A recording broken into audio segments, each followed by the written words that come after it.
Bismillahirrahmanirrahim. Assalamualaikum warahmatullahi wabarakatuh. Alhamdulillahirobbilalamin. Marilah kita panjatkan puji beserta syukur atas kehadiran Allah Subhanahu wa taala yang telah melimpahkan rahmat dan hidayahnya sehingga saya bisa melaksanakan presentasi pada kali ini. Salawat berangkaikan salam tidak lupa kita hadiahkan kepada baginda Rasulullah Muhammad Sallallahu Alaihi Wasallam. Yang terhormat kepada dosen pengampu mata kuliah pengantar kewirausahaan yaitu Bapak Yulianto Santoso MPD. Perkenalkan, nama saya Khalila Isnaini dengan nomor induk mahasiswa 22045061 dari Prodi Pendidikan Geografi Fakultas Ilmu Sosial. Di sini saya akan membahas materi tentang yang pertama, pengantar deskripsi sistem perkuliahan pengantar kewirausahaan. Yang kedua, prinsip dasar kewirausahaan. Yang ketiga, model pengembangan kewirausahaan. Yang keempat, strategi kewirausahaan. Yang kelima, etika bisnis dalam berwirausaha.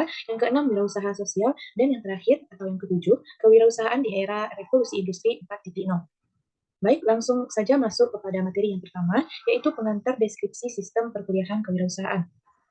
Pengertian kewirausahaan. Secara harfiah, wirausaha berarti wira yang artinya berani dan usaha yang artinya daya upaya. Jadi, kewirausahaan adalah hal-hal yang berhubungan dengan keberanian seseorang dalam menjalankan kegiatan bisnisnya. Proses menjadi wirausahawan atau entrepreneur. Untuk menjadi wirausaha atau entrepreneurship, seorang wirausahawan harus memiliki kesabaran, energi, kaya ide, kreativitas, inovatif, mimpi, mampu bernegosiasi, takwa, leadership atau mampu menjadi pemimpin dalam usahanya tersebut. Selanjutnya berprestasi atau memiliki banyak ide. Selanjutnya bertanggung jawab. Selanjutnya memiliki modal. Yang terakhir itu jujur. Selanjutnya tujuan berwirausaha. Yang pertama, tujuan kewirausahaan itu untuk meningkatkan jumlah wirausaha yang berkualitas. Yang kedua, menyadarkan masyarakat atau memberikan kesadaran berwirausaha yang tangguh dan kuat terhadap masyarakat. Yang ketiga, menghasilkan kemajuan dan kesejahteraan masyarakat. Yang keempat, tujuan kewirausahaan yaitu untuk membudayakan semangat, sikap, perilaku, dan kemampuan kewirausahaan di kalangan masyarakat. Selanjutnya, sasaran kewirausahaan. Sasaran yang pertama yaitu instansi pemerintahan, badan usaha milik negara, organisasi, profesi, dan kelompok masyarakat. Sasaran yang kedua yaitu pelaku ekonomi seperti pengusaha kecil atau pedagang kaki lima dan koperasi. Sasaran kewirausahaan selanjutnya yaitu generasi muda seperti anak-anak bersekolah dan calon wirausahawan yang lainnya. Selanjutnya, manfaat dari berwirausaha. Yang pertama, menambah daya tampung tenaga kerja. Yang kedua, sebagai generator pembangunan lingkungan pribadi, distribusi, pemeliharaan lingkungan, dan kesejahteraan. Yang ketiga, memberi contoh bagaimana bekerja keras, tekun, dan memiliki pribadi unggul yang patut diteladani. Yang keempat, mendidik karyawan menjadi seorang yang mandiri, disiplin, tekun, jujur dalam menghadapi pekerjaannya. Yang terakhir, manfaat kewirausahaan yaitu mendidik masyarakat menjadi hidup efisien dan lebih sederhana. Selanjutnya, keuntungan berwirausaha. Yang pertama, terbuka lebarnya kesempatan untuk menjadi bos dalam perusahaan. Yang kedua, terbuka peluang untuk memperoleh manfaat dan keuntungan secara maksimal. Yang ketiga, terbuka peluang untuk memperlihatkan potensi wirausaha secara penuh. Yang keempat, terbuka peluang untuk membantu masyarakat dalam usaha. Yang kelima atau yang terakhir, terbuka peluang untuk mencapai tujuan usaha yang dikehendaki. Selanjutnya, kelemahan berwirausaha. Yang pertama, tanggung jawab sangat besar dan berat di dalam menghadapi permasalahan bisnis. Yang kedua, bekerja keras dan waktunya sangat panjang. Yang ketiga, kelemahan berwirausaha ini yaitu memperoleh pendapatan yang tidak pasti dan tentunya memiliki risiko yang sangat besar. Selanjutnya, kesempatan berwirausaha. Seseorang yang mendapat kesempatan berwirausaha, yang pertama memiliki kecerdasan dan keahlian untuk membuat sesuatu yang baru. Yang kedua, kecewa karena ide-idenya tidak diterima di perusahaan tempatnya bekerja. Yang ketiga, memodifikasi sesuatu sehingga lebih menguntungkan dan jadi pionir atau pelopor dari usahanya tersebut. Selanjutnya, latar belakang perlunya berwirausaha. Yang pertama, yaitu agar mampu menatap masa depan yang lebih baik. Yang kedua, dalam berwirausaha, diharapkan seseorang mampu mandiri dan membuka lapangan pekerjaan bagi orang lain. Yang ketiga, menjadi bos bagi usahanya atau lebih baik membayar gaji daripada menjadi orang yang berpenghasilan atau menjadi orang gajian. Masuk pada materi yang kedua, prinsip dasar kewirausahaan. Pada hakikatnya, kewirausahaan adalah sifat, ciri, dan watak seseorang yang memiliki kemampuan dalam mewujudkan gagasan inovatif dalam dunia nyata secara kreatif. 6 hakikat pentingnya kewirausahaan. Yang pertama, kewirausahaan adalah suatu nilai yang diwujudkan dalam perilaku yang dijadikan sumber daya, tenaga penggerak, tujuan siasat, kiat proses, dan hasil bisnis. Yang kedua, kewirausahaan adalah suatu nilai yang dibutuhkan untuk memulai sebuah usaha dan mengembangkan usaha. Yang ketiga, kewirausahaan adalah suatu proses dalam mengerjakan sesuatu yang baru, atau juga disebut dengan kreatif, dan berbeda, atau disebut juga dengan inovasi, yang bermanfaat dalam memberikan nilai yang lebih. Selanjutnya, kewirausahaan adalah kemampuan untuk menciptakan sesuatu yang baru dan berbeda. Selanjutnya, kewirausahaan adalah suatu proses penerapan kreativitas dan keinovasian dalam memecahkan persoalan dan menemukan peluang untuk memperbaiki kehidupan usaha. Yang terakhir, kewirausahaan adalah usaha menciptakan nilai tambah dengan jalan mengkombinasikan sumber-sumber melalui cara-cara baru dan berbeda untuk memenangkan persaingan. Selanjutnya, proses dalam berwirausaha. Yang pertama, proses yang pertama itu tahap memulai. Dalam tahap memulai ini, kita harus berniat melihat peluang usaha dan memilih jenis usaha apa yang akan dijalankan. Yang kedua, tahap melaksanakan usaha. Dalam tahap melaksanakan usaha, perlu dikaji pembiayaan sumber daya manusianya atau tenaga kerja. Yang kedua, kepemilikan, organisasi, dan kepemimpinannya. Ini harus dibahas dalam tahap melaksanakan usaha. Yang ketiga, proses kewirausahaan yaitu mempertahankan usaha. Tahap di mana wirausahaan melakukan analisa perkembangan yang dicapai untuk ditindaklanjuti sesuai dengan kondisi yang dihadapi. Yang terakhir, proses kewirausahaan yaitu mengembangkan usahanya. Tahap lanjut berdasarkan hasil analisa apakah usahanya dapat diperluas atau tidak. Selanjutnya, ciri-ciri wirausaha yang berhasil. Ciri-cirinya yaitu yang pertama memiliki visi dan tujuan yang jelas, yang kedua inisiatif dan proaktif, yang ketiga berorientasi pada prestasi, yang keempat berani mengambil risiko, yang kelima bertanggung jawab, yang keenam komitmen, yang keenam mengembangkan dan memelihara relasi. Selanjutnya, kompetensi yang harus dimiliki oleh wirausaha. 10 kompetensi yang harus dimiliki wirausahawan menurut dan Bradstreet Business Credit Service. Yang pertama, knowing your business, atau juga disebut dengan usaha yang akan dilakukan. Yang kedua, knowing the basic management, atau dasar bisnis. Yang ketiga, having proper attitude, atau sikap sempurna. Selanjutnya, having adequate capital, atau memiliki modal yang cukup. Selanjutnya, managing finance effectively, atau mengelola keuangan dalam berwirausaha ini. Selanjutnya, managing time efficiently, mengatur waktu. Selanjutnya, satisfying customer by providing quality product. Yang selanjutnya, knowing how to compete atau mengatur strategi. Selanjutnya, yang terakhir yaitu coping with regulation and paperwork atau membuat aturan. Masuk pada materi yang ketiga yaitu model pengembangan kewirausahaan. Cara mendirikan usaha. Yang berikut ini ada beberapa cara seseorang memulai atau merintis usahanya. Yang pertama, karena faktor keluarga pengusaha. Yang kedua, sengaja terjun menjadi pengusaha. Yang ketiga, kerja sampingan atau cuma iseng-iseng. Yang keempat, coba-coba. Yang kelima, terpaksa. Ada beberapa cara dalam memulai usaha. Yang pertama, mendirikan usaha baru. Yang kedua, membeli perusahaan. Yang ketiga, kerjasama manajemen dengan sistem waralaba atau franchising, yaitu memakai nama dan manajemen perusahaan lain. Perusahaan pemilik nama disebut perusahaan induk atau franchisor.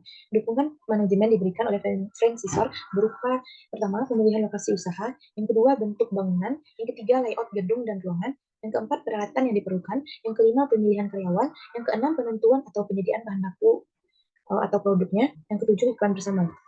Selanjutnya, jenis bidang usaha yaitu yang pertama dalam sektor jasa, yang kedua industri, yang ketiga tambang, yang keempat kelautan, yang kelima perikanan, yang keenam percetakan, yang ketujuh seni, yang kedelapan sektor pariwisata dan lain sebagainya. Jenis badan hukum yang dapat dipilih dalam berwirausaha yaitu yang pertama perusahaan perseorangan, yang kedua firma, yang ketiga perseroan komanditer, yang keempat koperasi, yang kelima yayasan, dan keenam perseroan terbatas atau PT. Lanjut jenis-jenis izin usaha. Dokumen yang diperlukan oleh suatu usaha itu yang pertama tanda daftar perusahaan, yang kedua nomor pokok wajib pajak atau NPWP, yang ketiga bukti diri KTP atau KK. Jenis izin usahanya meliputi surat izin perdagangan, surat izin usaha industri, surat izin domisili, izin mendirikan bangunan atau IMB, dan izin dari Departemen Teknis sesuai dengan bidang usaha. Cara mendirikan usaha. Yang pertama, mengadakan rapat umum pemegang saham. Yang kedua, dibuatkan akte notarisnya. Yang ketiga, didaftarkan di pengadilan negeri. Yang keempat, diberitakan dalam lembaran negara. Selanjutnya, faktor-faktor penyebab kegagalan usaha. Yang pertama, data dan informasinya tidak lengkap.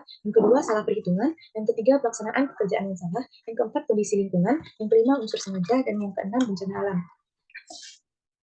Analisis kebutuhan usaha. Pengertian kebutuhan usaha yaitu hal-hal yang harus dipenuhi perusahaan untuk mendirikan dan menjalankan usaha dari awal hingga perusahaan beroperasi. Kebutuhan usaha beragam jenis tergantung bidang usahanya. Dari perusahaan tersebut dapat dilakukan penilaian secara benar dan akurat. Dengan mengetahui jenis dan jumlah kebutuhan usaha membuat rencana anggaran. Adapun jenis komponen kebutuhan usaha meliputi yang pertama biaya prainvestasi, yang kedua biaya pembelian aktiva tetap, yang ketiga biaya operasional. Biaya prainvestasi adalah biaya yang dikeluarkan perusahaan dalam rangka memulai sesuatu usaha, misalnya biaya survei lapangan, biaya studi kelayakan, biaya pembelian aktiva tetap seperti berwujud dan tidak berwujud. Sumber-sumber modal. Sumber-sumber modal ada dua, yaitu modal sendiri dan modal asing. Modal sendiri adalah modal yang diperoleh dari pemilik perusahaan dengan cara mengeluarkan sahamnya. Yang kedua, modal asing. Modal dari luar perusahaan. Pembiayaan suatu usaha dapat diperoleh secara gabungan atau modal sendiri dengan modal pinjaman. Untuk memperoleh modal usaha perlu diperhatikan yang pertama tujuan perusahaan, yang kedua masa pengembalian modal tersebut, yang ketiga biaya yang dikeluarkan, yang keempat estimasi keuntungannya. Selanjutnya jenis-jenis lokasi usaha.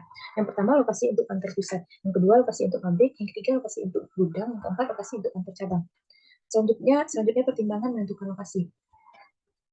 Yang pertama, pertimbangan yang harus dilakukan yaitu jenis usaha yang dijalankan, yang kedua dekat konsumen atau pasar, yang ketiga dekat dengan bahan baku, yang keempat ketersediaan tenaga kerja, selanjutnya sarana dan prasarana, yang keenam dekat dengan pusat pemerintahan, yang ketujuh dekat dengan lembaga keuangan, yang kedelapan berada di kawasan industri, yang kesembilan atau yang terakhir kondisi masyarakat setempatnya. Perlu menjadi pertimbangan dalam menentukan lokasi berwirausaha. Masuk pada materi yang keempat yaitu strategi kewirausahaan. Pengelolaan usaha. Perencanaan usaha adalah suatu hal yang tertulis berisikan misi usaha, usulan usaha, operasional usaha, rincian strategi dan peluang yang mungkin diraih pasar. Fungsi dari perencanaan itu yang pertama sebagai pedoman untuk mencapai keberhasilan manajemen usaha. Biasanya berupa ringkasan eksekutif seperti maksud usaha, usulan finansial, permintaan dana, dan cara menggunakan dana dan cara pembayaran kembalian pinjaman tersebut. Yang kedua, sebagai alat untuk mengajukan kebutuhan permodalan yang bersumber dari luar atau membuat proposal yang berupa manajemen usaha, pemasaran, produksi atau operasional, keuangan, dan yang terakhir itu keuangan perusahaan. Selanjutnya, pengelolaan keuangan. Pengelolaan keuangan adalah bagaimana mengusahakan sumber dana, menggunakan dan mengendalikan dana-dana perusahaan tersebut. Selanjutnya, aspek dalam pengelolaan keuangan. Yang pertama, sumber-sumber dana atau keuangan perusahaan. Yang pertama dari dana intern. Yang termasuk dana intern itu yang pertama dana dari perusahaan, yang kedua dana cadangan dan laba ditahan. Yang kedua ada yang namanya dana ekstern. Dana ekstern ini mencakup dana dari pemilik atau penyertaan, dana dari pinjaman atau debit, dana bantuan program pemerintahan pusat dan daerah, dana dari teman atau keluarga yang ingin menanamkan modalnya kepada usaha yang kita jalani. Yang terakhir dana ventura atau dana dari perusahaan yang ingin menginvestasikan dananya pada perusahaan kecil yang berpotensi. Yang kedua, perencanaan dan penggunaan dana. Yang pertama itu biaya awal. Perlu dikaji dengan rancangan keuangan, analisis pulang pokok atau BEP. Yang ketiga, pengawasan dan pengendalian dana. Selanjutnya, teknik dan strategi pemasaran. Bagaimana suatu barang dan jasa yang dihasilkan bisa didistribusikan atau dipasarkan maka melalui kegiatan pemasaran. Pemasaran merupakan kegiatan yang memiliki kebutuhan dan keinginan konsumen atau disebut dengan PAUD, menghasilkan barang atau jasa atau disebut dengan produk, menentukan harga atau price, mendistribusikan barang dan jasa atau case, dan mempromosikan atau juga disebut dengan promotion. Selanjutnya, strategi pemasaran. Yang pertama, perencanaan pemasaran. Yang kedua, bauran marketing atau juga disebut dengan mix. Yang ketiga, kiat pemasaran usaha baru. Dalam kiat pemasaran usaha baru ini mencakup mencari peluang pasar, mencari tempat yang tepat, banyaknya barang yang dibutuhkan, dan tentukan target apa yang hendak kita capai. Selanjutnya, perencanaan pemasaran. Yang pertama, penentuan kebutuhan dan keinginan konsumen atau melakukan riset pasar. Yang kedua, memilih pasar sasaran khusus atau segmentasi pasar. Yang ketiga, menempatkan strategi pemasaran dalam persaingan. Yang keempat, pemilihan strategi pemasaran dengan menggunakan marketing mix. Selanjutnya, memelihara semangat dalam berwirausaha. Untuk mendorong perilaku kreatif agar wirausaha memperoleh keuntungan di pasar dengan cara yang pertama, mendidik wirausaha tentang pelayanan perusahaan, khususnya tentang alasan mereka membeli produk dan jasa tentang keinginan dan kebutuhan pelanggan. Yang kedua, mendidik wirausaha untuk perbaikan produk dan pemasarannya. Yang ketiga, menciptakan iklim kerja yang positif yang mendorong ide-ide baru. Masuk pada materi yang kelima yaitu etika bisnis dalam berwirausaha. Etika wirausaha adalah suatu kegiatan usaha haruslah dilakukan dengan etika atau norma-norma yang berlaku di masyarakat bisnis. Etika atau norma-norma itu digunakan agar para pengusaha tidak melanggar aturan yang telah ditetapkan dan usahanya dijalankan dengan memperoleh simpati dari berbagai pihak.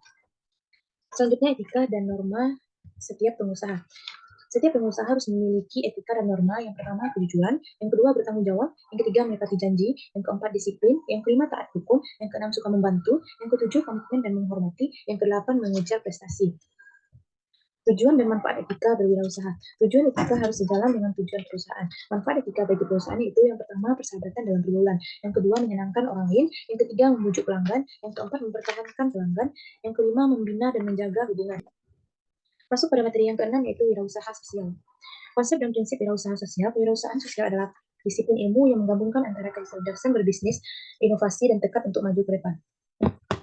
Selanjutnya, elemen kewirausahaan sosial. Yang pertama, social value. Social value ini adalah nilai sosial ini meningkatkan bahwa kewirausahaan sosial memiliki peran dalam menciptakan kebermanfaatan sosial. Yang kedua, civil society. Kewirausahaan sosial membutuhkan peranan masyarakat sipil secara luas dalam mengoptimalkan modal sosial yang ada. Yang ketiga, innovation. Inovasi adalah hal yang tidak bisa dipisahkan dari kewirausahaan sosial. Yang keempat, economic activity. Kewirausahaan sosial harus mampu membangun keseimbangan antara aktivitas sosial dan aktivitas bisnis. Selanjutnya, 3 kunci akselerasi kewirausahaan sosial. Yang pertama, autentik. Saat kita memulai mengembangkan wirausaha sosial, setiap dari kita memiliki pilihan. Saya selalu katakan dan ingatkan akan pentingnya passion dan nilai. Passion dan value ini yang menjadikan kita memiliki karakter yang autentik. Yang kedua, boost. Kita butuh energi dan sumber daya untuk mampu terus mendorong wirausaha sosial bergerak ke depan. Selanjutnya, creativity. Materi selanjutnya yaitu tentang kewirausahaan di era industri 4.0. Yang pertama, revolusi industri 4.0 sebagai tantangan baru bagi industri. Selain tantangan ekonomi, saat ini juga terdapat tantangan industri 4.0 yang menuntut transformasi ekonomi secara komprehensif. Sebagai langkah pertama, penting memanfaatkan dan mengoptimalkan momentum revolusi industri 4.0 untuk menarik industri yang masih menggunakan teknologi 1.0, 2.0, dan 3.0 agar lebih efektif dan agar lebih efisien dan produktif. Industri Indonesia mayoritas masih menggunakan teknologi revolusi industri, yaitu 1.0 sampai 3.0. Industri 4.0 harus dimanfaatkan sebagai lokomotif menarik industri 1.0 sampai 3.0 dalam mencapai pertumbuhan yang lebih optimal. Dengan demikian, Indonesia perlahan-lahan naik kelas meninggalkan industri 1.0 sampai 3.0 dan seutuhnya masuk ke revolusi industri 4.0. Transformasi ekonomi kunci dari kemajuan bidang ekonomi. Strategi kebijakan pembangunan pada masa Presiden Jokowi, transformasi struktural ekonomi diarahkan pada supply side yang sejalan dengan demand side. Jika supply dan demand side seimbang, maka kemajuan ekonomi akan terwujud dalam transformasi ekonomi.